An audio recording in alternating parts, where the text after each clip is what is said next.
ఎగరేసిన గాలి పటాలే ఎదలోతుకు చేరుతాయని, రుచి చూసిన కాకెంగిళ్ళే అభిరుచులను కలుపుతాయని, తెగ తిరిగిన కాలవ గట్లే కథ మలుపులు తిప్పుతాయని, మనమాడిన గుజ్జన గుళ్ళే ఒక గూటికి చేర్చుతాయని, లాలించి పెంచిన వాడే ఇకపై నన్ను పరిపాలిస్తాడని తెలిసాక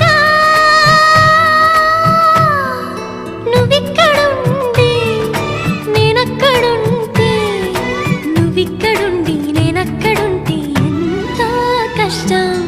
నువ్వు నేను కలిసుంటేనే నాకెంతో ఇష్టం, నువ్వు నేను మనమైతేనే ఇంకెంతో ఇష్టం.